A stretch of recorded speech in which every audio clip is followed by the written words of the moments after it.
You are welcome here, just the way you are. No more hiding tears, no more covering scars. You are welcome, holy welcome.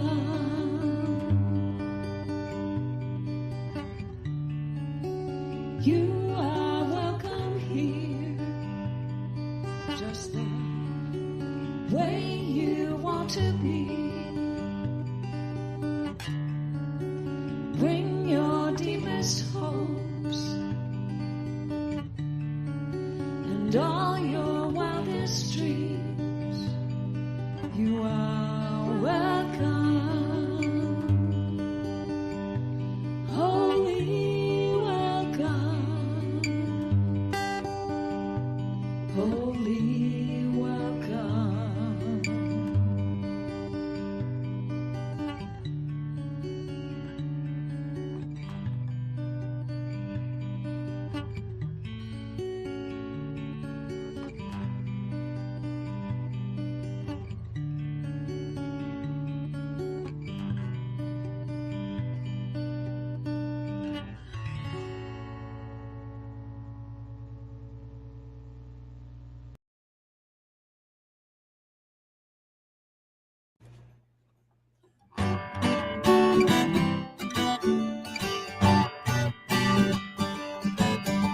There's something in the air, the dream of life in love, with minds at rest in prayer, sparking joy we're in awe.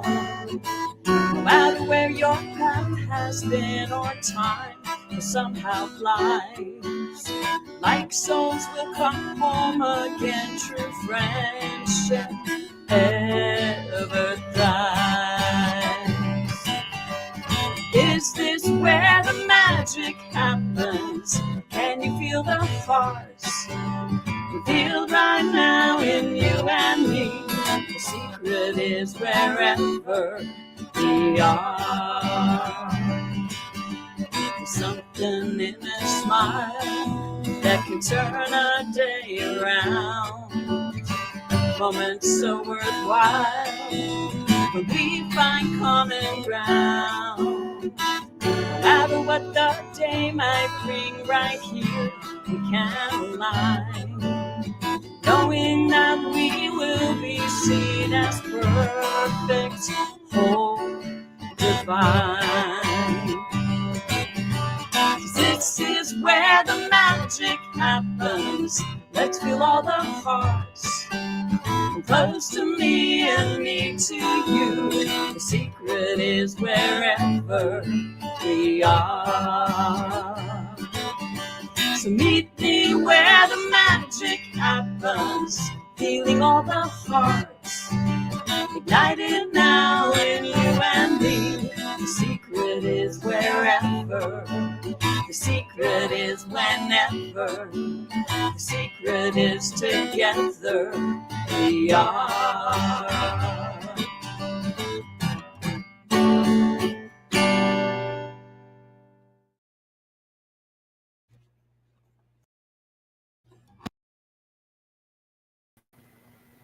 Good morning. Welcome to our Sunday service here at CSL St. George. We're so glad you joined us on this last Sunday in September. I can't believe we're in the fall season already. So at any rate, let me introduce what's happening today. Our purpose first is to teach, love, guide, and support a spiritual community in creating and living a life they love using science of mind and spirit principles and practices. Our vision at CSL St. George is a community-focused one. We are a center actively living, sharing, and nurturing its members and friends so that all may live their best lives. Our mission statement, we are an open, inclusive, and evolving spiritual community that supports its purpose and vision through the following ways. sacred wisdom celebrations, empowering transformative education, youth and young adult programs, dynamic music ministry, community inreach, as well as community outreach. So our service team today, we give a welcome to Tony Kovac. She is behind the scenes making everything flow beautifully. We're so happy that she stood up to help us with this. It's a big job. It's one of the toughest ones. My name is Gwen Hadley. I'll be hosting, and then I'll be back in a little bit after Alan's song and do the reading. And of course, we have Alan Stanley in the house, singer, songwriter, who is such a delight. And of course, our practitioner, Stephanie Sterrett, will give our opening prayer, invocation. So, Alan. Hello. Good morning. Good morning. Morning, everybody. Oh, okay. Here we go. So I'm going to try a new song, that, to me anyway, by Karen Drucker.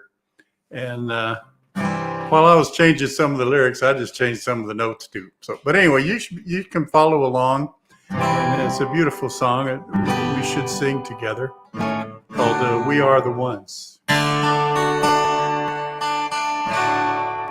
We are the ones that we've been waiting for.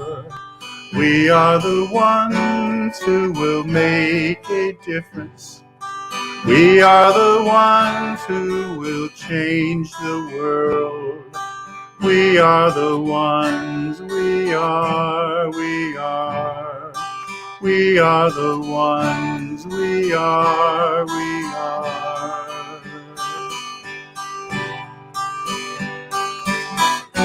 I've been feeling like I can't make a difference. Been feeling like there ain't no use. Feeling tired and a little unconscious. Coming up with every kind of excuse. Till I realize it's not all up to me. When we join together, we shape our destiny. To see a world where we are living as one. It can be, it shall be, it will be done. We are the ones we've been waiting for. We are the ones who make a difference. We are the ones who will change the world. We are the ones, we are the ones. We are the ones, we are the ones. We are the ones. Thank you, Alan. That was beautiful. So I invite you to just relax and close your eyes if you choose. I recognize there is but one mind, the mind of God, in which all people live, move, and have their being. I recognize the divine pattern for humanity within which there is infinite harmony, peace, cooperation, unity, and mutual helpfulness. I realize that every mind, being one with the mind of God, is discovering the methods, ways, and means that best permit the flow of divine love between individuals and nations. There is now a free exchange of ideas, cultures, spiritual concepts, ethics, educational systems, and scientific discoveries, for all good belongs to all alike. Since the divine mind has created us all, we are bound together in one infinite and perfect unity. In manifesting world peace, all people and all nations remain individual, yet unified for the common purpose of promoting peace, happiness, harmony, and prosperity. Deep within each and every person, the divine pattern of perfect peace is already active. I declare in each person and in leaders of thought everywhere, this divine pattern takes action and form. so that all nations and all people live together in peace, harmony, and prosperity forever. And I release it into the law, knowing that it is already accomplished. And so with gratitude, I say, so it is now. So it is. So it is. We are the ones that we've been waiting for. We are the ones who will make a difference. We are the ones who will change the world. We are the ones. We are the ones. We are the ones. We are the ones.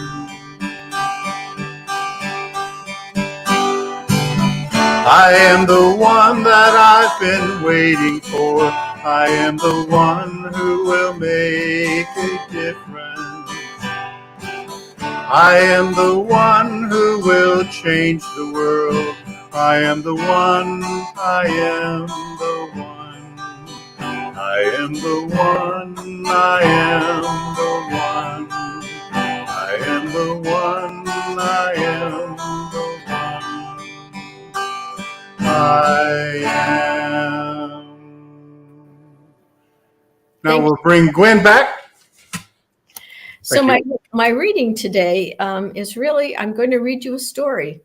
Every single month in Science of Mind magazine, there's an article written by Reverend Dr. Bob Lutkin, and it's called Murphy's Dogma. And it's wonderful because it's pause with perspective. So it's written from the dog Murphy. So this is what Murphy had to say. I had a dream last night that an extraordinarily event turned people of all races and religions into dogs.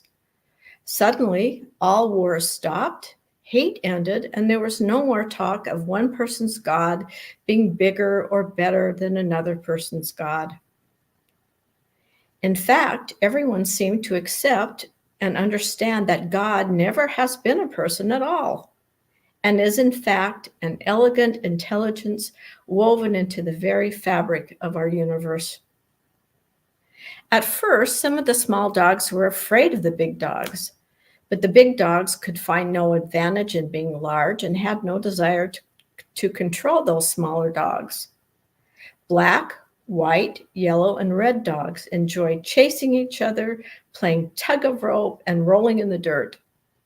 They spend a fair amount of time sniffing everything, including each other. Hunting dogs loved to hunt, but never showed disrespect for those that didn't. Dogs of the far north were dressed for the weather, as were the dogs of the deep south. There were no arguments about which dogs were the smartest.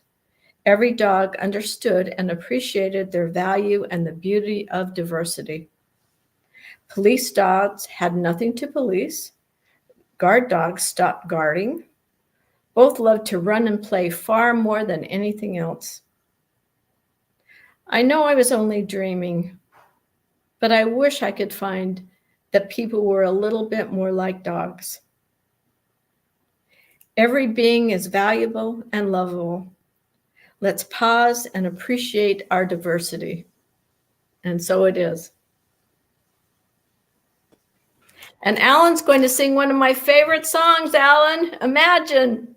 Imagine that. Yeah. I hope everybody else does too. Seems like a good day to do it.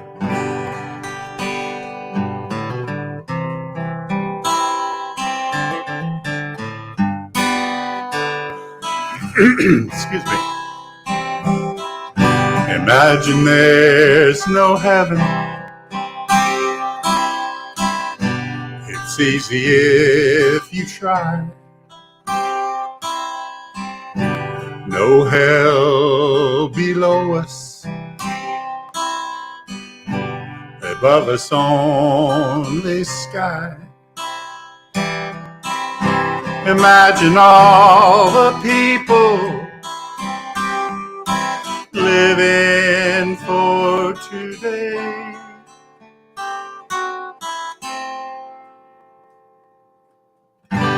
Imagine there's no countries. It isn't hard to do. Nothing to kill or die for, and no religions too. Imagine all the people living life in peace. You may say I'm a dreamer, but I'm not the only one. I hope someday you'll join us, and the world will be as one.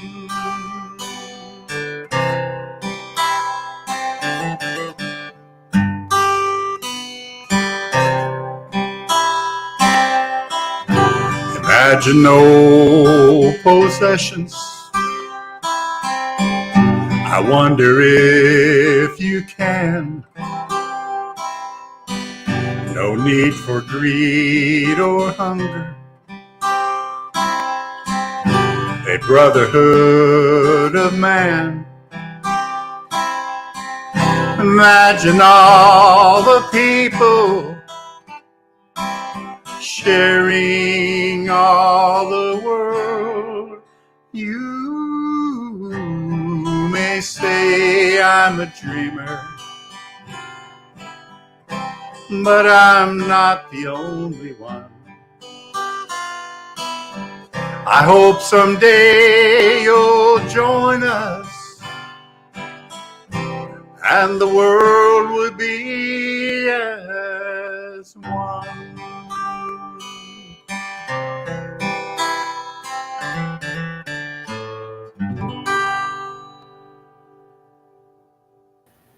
Well done, Alan. I think that's only Yeah. the second time you've sung that for us, isn't it? It's been a while, I know that. Yeah. Okay.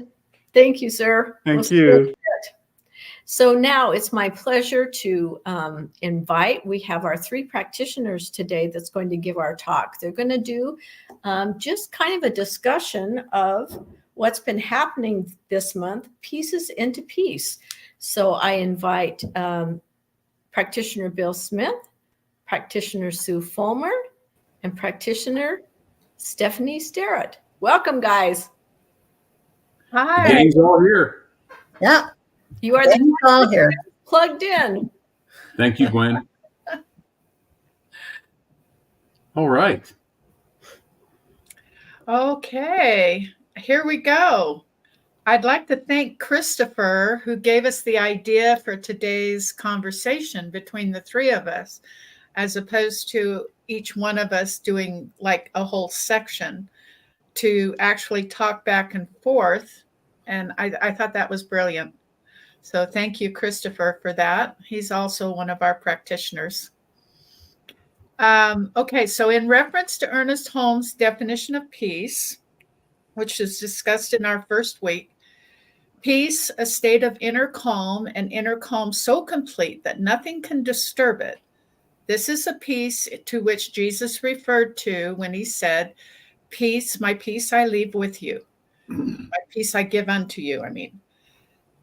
The infinite is always at peace because there is nothing to disturb it. And this is what I want to talk about. A realization of our oneness with the omnipresence brings peace, the peace which is accompanied by a consciousness of power. So what does this mean to you, Sue? And could you share an example of your use of it? Sure, thank you. I'd like to go back to that Bible quote. It continues, "This peace I give unto you, not as the world giveth, give I unto you." So you don't find it in the world. For me, I have to close my eyes from the world and find it within. It helps to shut everything out, to go inside, and to find that quiet peace that quiet place with spirit within. So I love the feeling in prayer where I pause to feel the presence of spirit, to feel the presence of the creator of God. And I love how that feels. I can tell a difference when I take that breath, when I close my eyes, and when I recognize and think about that presence. It brings me love. It brings me peace. So I realize we do live in a world. We live in a very crazy world, but we don't have to be of the world, and we don't have to buy into the drama. So that's my thoughts on that one. And Bill, what do you have to say?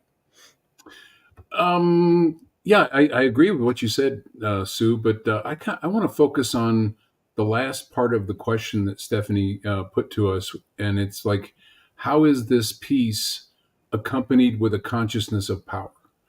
And what comes to mind, first of all, is the thing that a lot of us at Centers for Spiritual Living have been going through the past 50 or so days in our 100 days of mindfulness leading up to the election. And when you think about power, the flip side of that is feeling powerless. And I think that one of the things that I love about this practice, and if you're not involved in this and you would want to be, it is run out of Centers for Spiritual Living's Atlanta Center. But what I love about this is that each day, they drop in with a little message, and it really makes me feel powerful. And these messages are about um, visioning, and they're about reaching out and sharing, and each one of them brings me a sense of peace about the election, because there can be so much hysteria and so much hype and fear about where our election is going to take us. And it gives me that sense of peace, and that sense of peace, I think, allows me to be powerful in how I approach the election. So that's kind of one example. I think the first example that came to mind for me. How about you, Stephanie? For me, I love both your answers. They're really excellent. For me, it's understanding the difference between what my personality has to do with what's going on versus the impersonal self. That part of us that is always at peace. It's changeless. And so for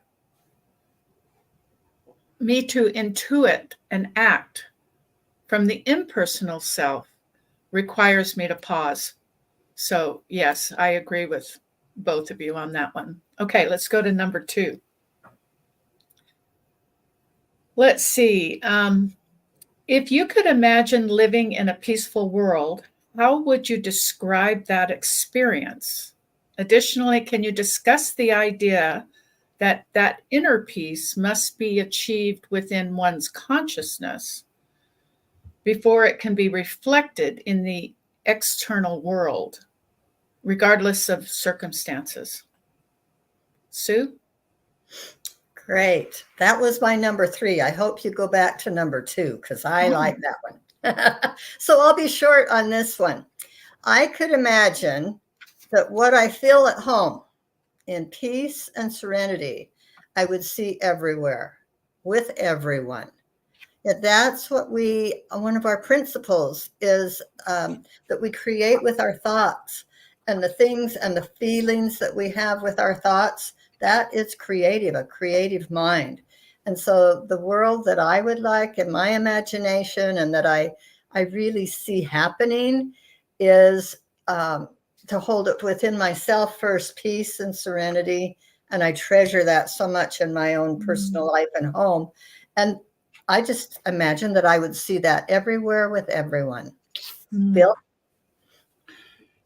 Yeah, I just to kind of add on to what you're saying, Sue. I don't really have an original, new thought on this, but in that world where there is peace, and it is peaceful, one of the things that kind of irritates me, a pet peeve of mine about today's society, is the disrespectfulness.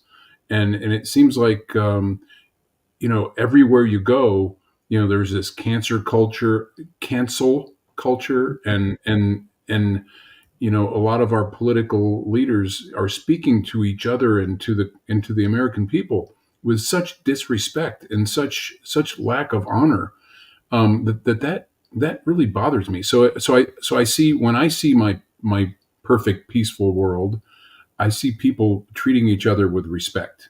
And when it's and I think the kind of the adage is that respect needs to be earned. But I think the reality is, if you give someone respect, they give it back to you, and we become peaceful together. So, Stephanie? For me, it's a practice of stillness. One of my favorite ways of meditating is not listening to someone else, which I don't have a problem with. But I've come to a place where I really enjoy that quiet, peaceful moment in the morning where I can still my mind, even to the fact that I want to talk back in my silence, and just kind of gently putting it aside and just breathing. And if I do that for like 5 minutes, I'm really grateful, because I'm just resting in that moment, in that peaceful presence, because there's nothing to do. Everything is already done. And so it helps me be able to have that sort of peace as I go out in the world. And if I see an issue happening somewhere, I just breathe and I know that it'll pass. And I don't have to get involved with it, of course, unless it's necessary. Yeah, that's for me in a nutshell. So stillness works for me. Great. And I know that if it's still inside, it'll show up on the outside, because it's inner working out. It's not the other way around. Great. Okay, so Sue, you mentioned 3 questions, and I must have lost the 3rd question. So I'm going to ask you to please give us that question again. If peace were a mandate from God, and it is, can you give us an experience where you just knew this peace was not happening in your life? And what did you do to come to peace, the kind that really sits in your heart? So I wanted to share that my dear friend is dealing with a cancer diagnosis. And we have found peace in this situation together as prayer partners. And I would encourage everyone to find someone that you can pray with. And personally, I find peace in my spiritual practice every morning. Reading from the Science of Mind, I read the daily guide and the articles, the magazine, and then contemplate it, pray about it, and then I take my dog for a walk. And walking and noticing the changing morning sky just really connects me. It's so peaceful. I usually find the perfect guidance in my reading. And I read the word surrender from a practitioner prayer in this month's magazine. The author said, "I surrender to the complete trust, knowing that with spirit, all things are possible." And I sent that to Reverend Josie and her health trials right now, knowing that there are tools in our spiritual practice to bring us to peace. And I appreciate it and love it. Thank you. Bill, do you have something to add? Actually, not on that topic, but I think it's probably time for us to move to week 2, just trying to make sure we don't shortcut any of the weeks. Okay, Bill is going to take over now, and he's going to give us the questions for week 2. Thank you. All right. In week 2, Reverend Joe talked about what we call our Declaration of Principles. And what Ernest Holmes had to say in our Declaration of Principles was, one of them was, we believe in the individualization of the spirit in us, and that all people are individualizations of the one Spirit. But oftentimes we believe as individuals that we're, Bill or Stephanie or Sue or Joe or Harry, and that we kind of lose sight of that being part of Spirit. And what is it that Spirit is alluding to here? And as best, can you explain one versus the other? How about Stephanie? You want to start out? Sure. As I am learning the difference between individual and individualized, it was Science of Mind who taught me the difference of that. Before I entered Science of Mind practices, I just assumed we were all individuals, but individualized brought me to a place. Well, who's doing that? Who's making me, or what's making me individualized? Like it came from something. What did that come from? So it became a kind of a map of consciousness for me. Being spirit versus an other happening outside of me. And then recognizing that each one of us had this quality within us of being individualized. So that was the connection. It allowed me to forgive myself of anyone in my past, because they too were on this same trek that I'm on. And so it's helped me to stop judging myself as harshly as I did, like I'm worse than other people, not good enough. So yeah, it got me to get rid of shame and guilt.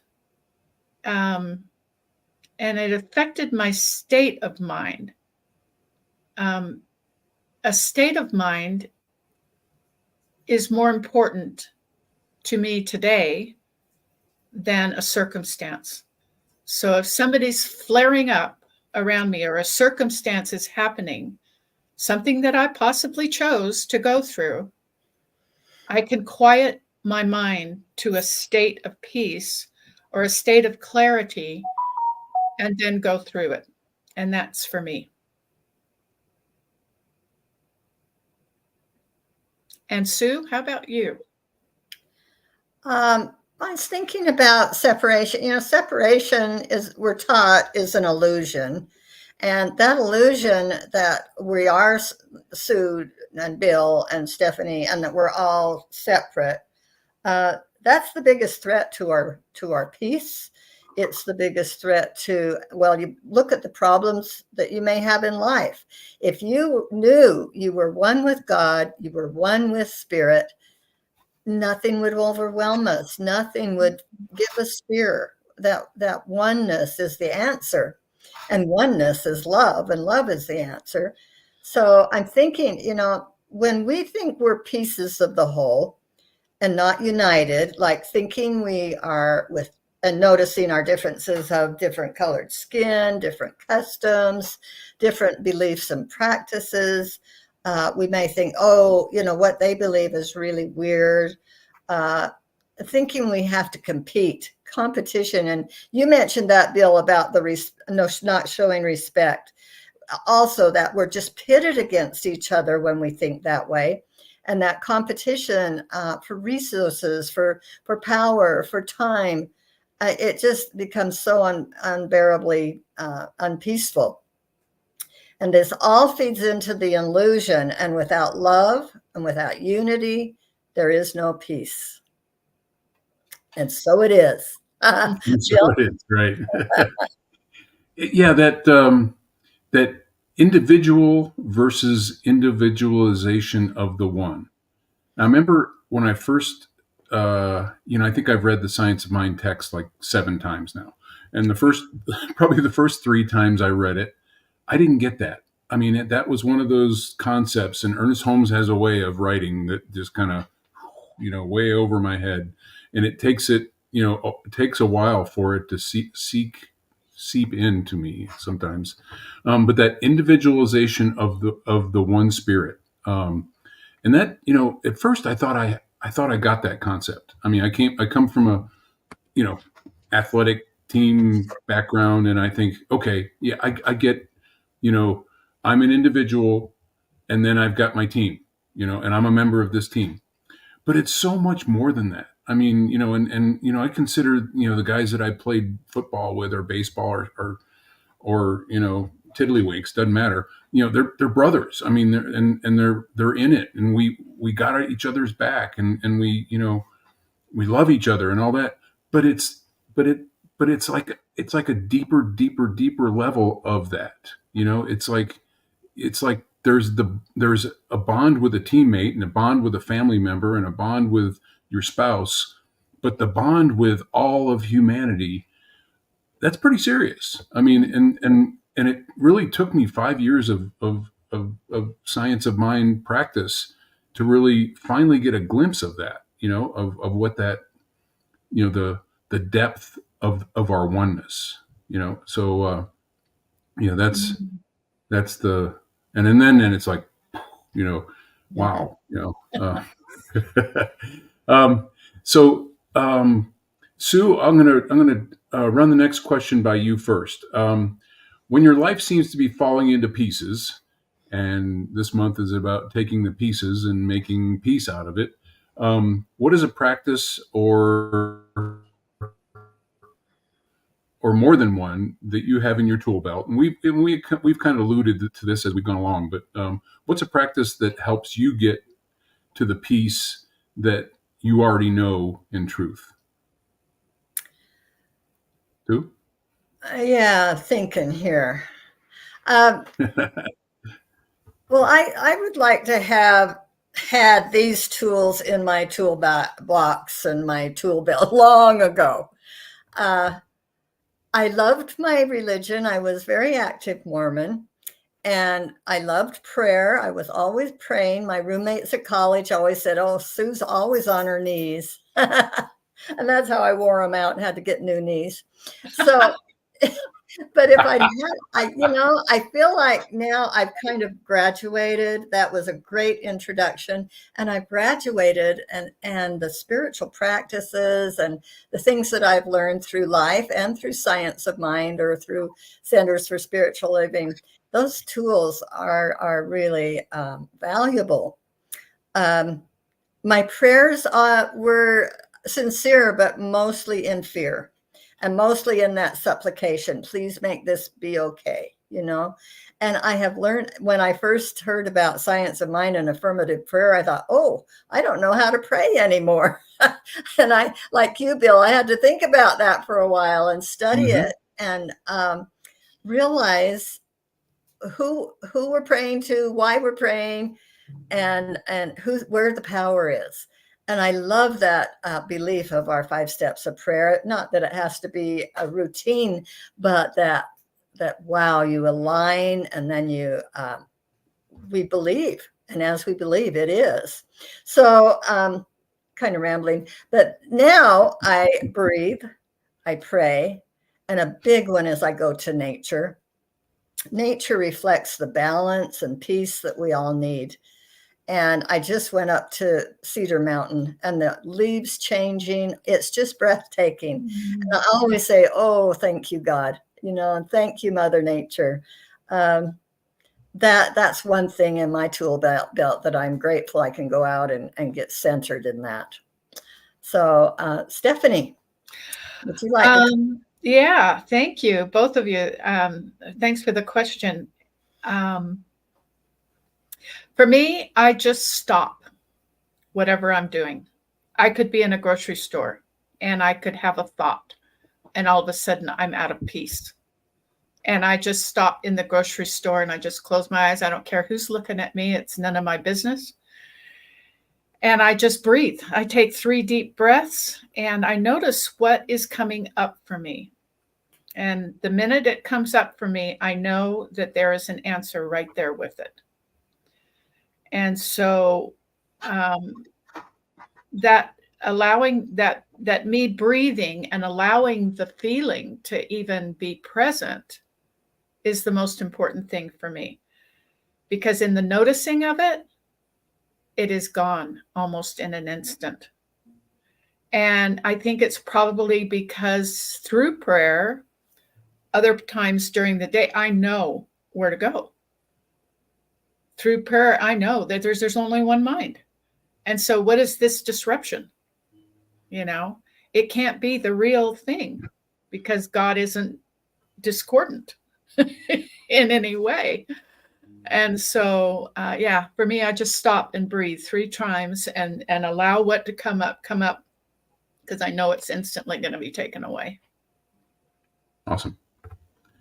Yeah, that awareness is key. And the one that came up for me, and I actually, pulled this one, and it's like, your tool belt runs all the way around you, and so you've got a bunch in the front that you use every day, the meditation and the prayer and whatever. But there's a couple in the back that you don't get to, or I don't get to very often. And one of those, and I think the ones in the back are almost like the superpower ones, the ones that come in and just destroy whatever it is that's the problem. And, one that I thought of the other day, I was working through a pretty significant issue, and theory to faith. It's a tool that is pretty cool, and we did it before I went to practitioner training, and I got a, fear to faith light, and then during practitioner training, we did a lot of work on it and really kind of dug down into how it really works. And it really is a great way to bring awareness to what it is that are the habitual practices that you get in when you're experiencing something that is not peace. So I think that's kind of my, well, it's not something that I use every day or every week or every month. When I do pull it out, it's a super tool. It's like the the batarang or whatever, from the Batman's tool belt. So, all right, I think that kind of wraps us for week 2. Okay. Sue, you want to take over week 3? Sure. Thank you, both of you. I appreciate what you're adding. Let's see, week 3. Oh, we had a special guest speaker, Eugene Holden. And in the idea of Pieces into Peace, that has been our monthly theme, as Science of Mind students and practitioners, we have learned to embrace all traditions of spirituality: Hindu, Buddha, Hebrew, Islam, Christianity. These are the 5 main religious traditions in our world. Eugene Holden spoke to us about mantras like Om Shanti Om. Bill, what has been your experience with the other traditions, or especially the mantra type things that Eugene talked about? Yeah, I think mantras have their place. Like Stephanie was talking a little bit early on about kind of her meditation practice. Mine is I like to be blank. I mean, when I'm in meditation, I want to go deep and I want to be not hearing anything, no extraneous sounds, no person talking, no, yeah, if the birds are singing and the dog's snoring next to me, that's cool. But I don't typically use a mantra when I'm going for, like a long meditation. But sometimes if my mind is really monkey, all over the place, a mantra like, I am peace, and it can really kind of take your brain and your mind to a different place that kind of shuts out the external and kind of, pushes it down, so you can get to a place of brain peace, if you will. So I like them mantras for that, and as far as the other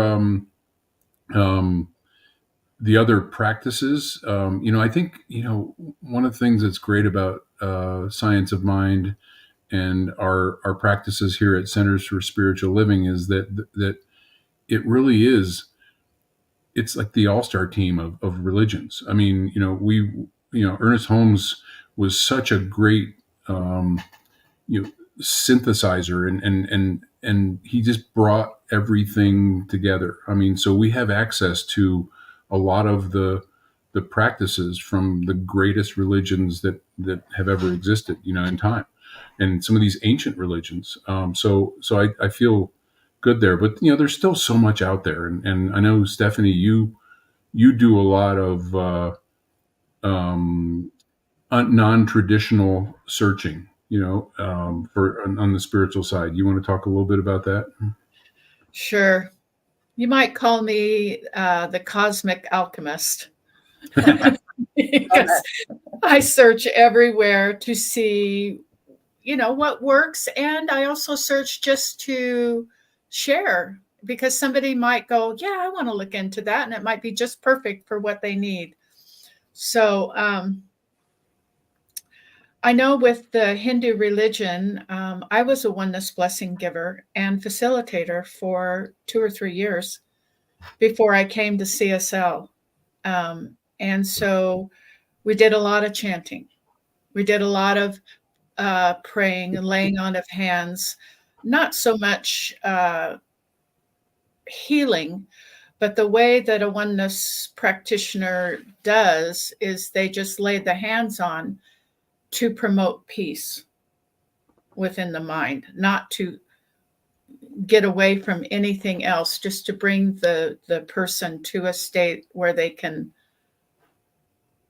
think for themselves or do something for themselves. And so there was a lot of chanting going on with that. I really enjoyed it. We did it around the world with Alma Bhagavan.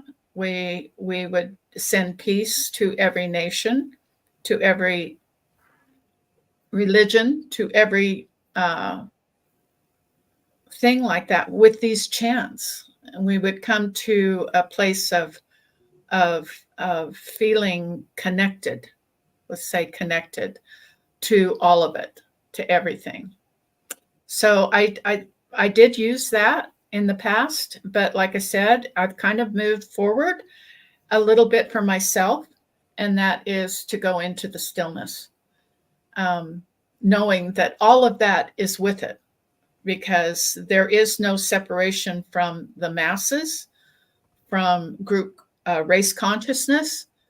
It's all we inside me. It's all we. Every aspect of it. So, yeah. Mantras are perfect. Mantras are beautiful. How about you, Sue? Oh, I love kirtan chanting. Hopefully when we get our new space, we'll have more of that. Love sitting around with different instruments and beautiful chanting. So I especially like to listen to the mantras of Deva Premal, and beautiful music with her chanting. It's like a prayer set to music.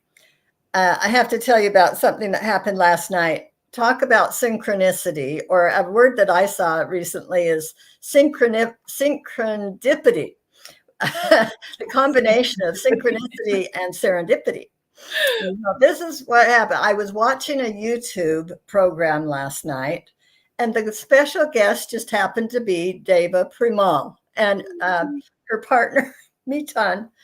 And they sang, it gives me chills right now. Think about it. They sang a beautiful chant. And then I wanted to share what she quoted. She says, "There is an Om in every home." Oh, yeah. It's beautiful. Yeah. And I realized that if there was an Om in every home, there would be more peace. Nice. I really enjoyed that thing. And I loved how that happened last night. That's spirit. Yep. So who do we go back to, Bill? Oh, no, to me. Okay, so now another question. We got a few minutes, right, Bill? Yes, we do. So there's a Sanskrit word called Sangha, meaning spiritual community. How can we develop a community that comes together with true connection spiritually to be the peace that we want to see in the world within our own community? Bill, what do you think on that? Sangha, Sangha. community peace. Yeah, I think that's I really, and this is kind of bleeds into week 4. So let's just go. I think that's my takeaway from this week, or this month. I'm sorry, is that there's all kind of pieces of peace laying around out there, and to use the CSL's analogy for the month, and it's really our job as individuals, to pick up those pieces and integrate them into our life. And I think that the next logical step of that is, if we want to create peace outside of ourselves, obviously the first step is to take care of self, and peace starts at home here, and then create that community. And I think the last couple of weeks of the month, we've kind of talked about how those ripple effects come out, from when any one of the 3 of us that are on this screen, or any one of the hundreds that are watching this podcast, or this broadcast, when any one of us transcend from the unpeaceful, hectic, chaotic world that we seem to feel like we're in, and we come to a sense of being more peaceful and more centered and more grounded, that sends out those shock waves to the rest of the world. And have you ever been in a room where the people are coming in, and sometimes they're people that you don't know, and they come into the room, and you can immediately feel the energy of somebody that is peaceful and grounded, and in contrast, somebody else walks in the room, and you can feel that chaotic, not necessarily that it's an evil energy, but it's just different, and it's a different wavelength, and it's a different vibrational frequency. And I think that part of our, part of the benefit of being peaceful people, as we are, in our teaching, is that it does send those ripples and shock waves out, and we affect others more than we really realize. Stephanie, how about your take on that? I like both of you. Perfect. And thank you. The slides, when we begin our program, have 3 different things that we envision, or our mission, or whatever. That last one that talks about the different things that are involved, I would like to see us, or I see us, in a place where, even if we are online, we are still having a place where we can have classes, where we can have, like, our calendar is full. I see our calendar full with things for children, with things for adults, with anything that can help someone who wants to change their mind and feels stuck. And they can glom onto, 1 or 2 things that they want to get involved with. It's just, I like the idea of a spiritual community that is open to everyone, even if you're not a member, to just get into, well, what are you guys talking about? What do you have here that could help me? And be able to publish that, so that people have a viewpoint. Oh, this is happening at CSL St. George this week. Or, hey, they're doing this movie on awareness, or they're doing this movie that is really a great movie, like maybe Avatar or something, and we're going to talk about it spiritually in the end. That's really awesome. We're going to see, what's the correlation here. So, yeah, I would like to see us have a community that is more active. Good. All right. I think Stephanie, we're probably ready to move on to week 4, and I think Stephanie, Yeah. you're gonna lead that discussion. I am. And so my first question is, how do the concepts of inner peace and giving peace away relate to the science of mind philosophy? Sue? Let's see. I liked John Lennon. A quote from him is, "Peace is something you give away." And like Bill said, when you walk into a room, everyone feels whether it's peaceful or disruptive. So again, I'm thinking about our thoughts are creative, and the illusion of separation is in front of us all the time, with different people, different cities, different countries, different languages. And in our own community, we have different life preferences and political parties. If we allow these differences to separate us, it only leads to upset and confusion. So maintaining thoughts of oneness and that we all come from a common source, that is our main centering belief, even to the ultimate belief that you are me and I am you, and we're all one with God. Those thoughts unite us, and that's what creates peace. So we have a lot of answers here. And I go back to our last question. Our community is here to help us. I've always felt welcome and accepted in CSL St. George, and our leadership is awesome. They've kept us together through having a minister or not having a minister. Between having each other for support and having this philosophy, I just think we have everything we need. So when you have that love and peace within you, you can't help but radiate it and give it away. And it influences everybody around us. So Bill, are we ready for your closing affirmation and prayer? I think we might be. It's a few minutes before 12, and we don't want to hold up our noon Zoom meeting, so we probably ought to move to that. Okay. And I apologize to the audience today for not having a slide with our affirmation on it, but I'll make it short and sweet so it's easy to affirm along with us. And the affirmation I've come up with is, I am peace, and peace begins with me. So if we can all say that together with feeling, I am peace, and peace begins with me. All right. Thank you. Sorry. All right. Never mind.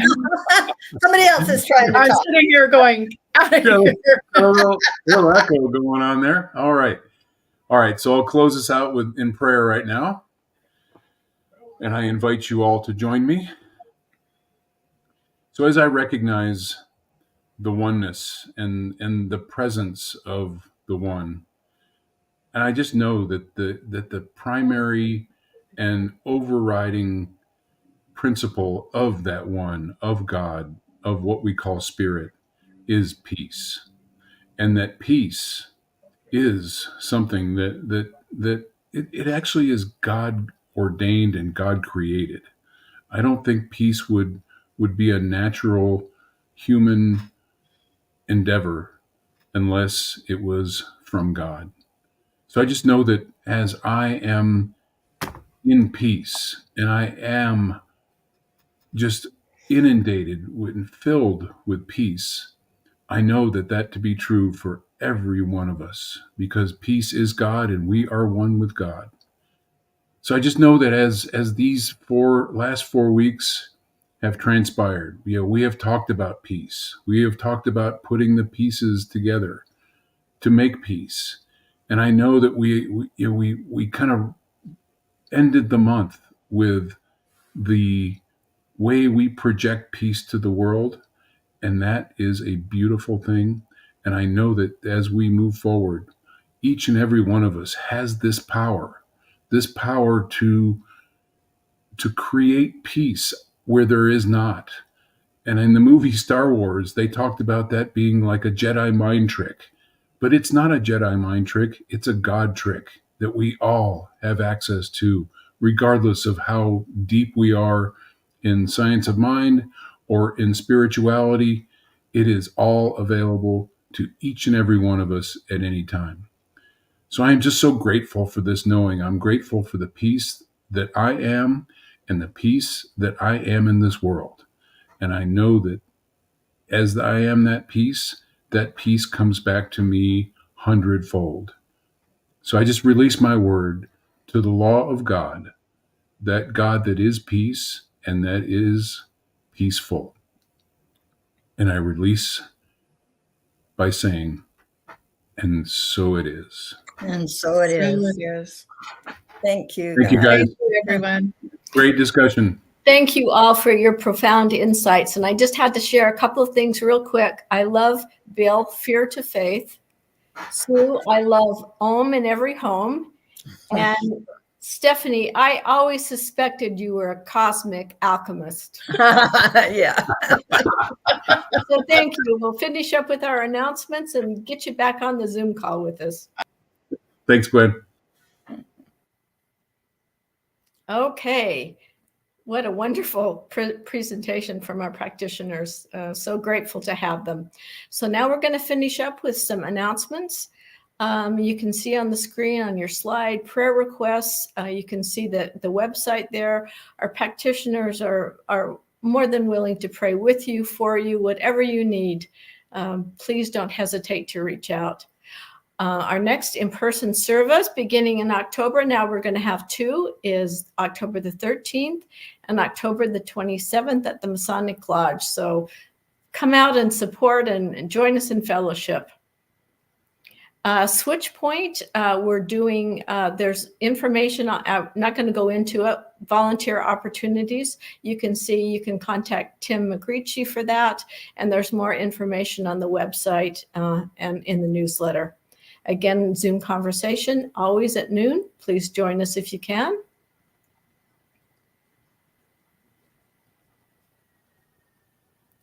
So there are so many ways that you can help us be prosperous as we want prosperity for you.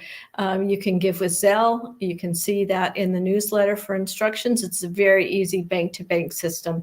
You can give online. PayPal link is there, or the QR code you can just scan, or also give by mail, just send checks to the P.O. box there. Whichever way, again, that you choose to support us, we are very grateful. So upcoming Sundays into October, we have Joe Rev Kovac here for the two next Sundays, Power Within and Our Personal Power. Sounds powerful to me. Now, Tony is going to pop us all up so that we can all say our closing affirmation together.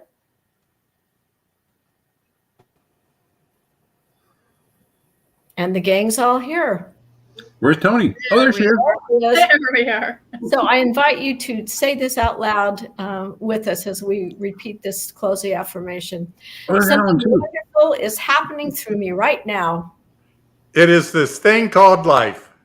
Life is in my mind. Life is in my body. Life is in all that I do. I am it. I embrace it, and I share it. Just the way that it is. And just the way that it is becoming. Thank you. Namaste, everyone. Sunday. Happy Sunday, everybody. Thanks for joining us. See you next week. See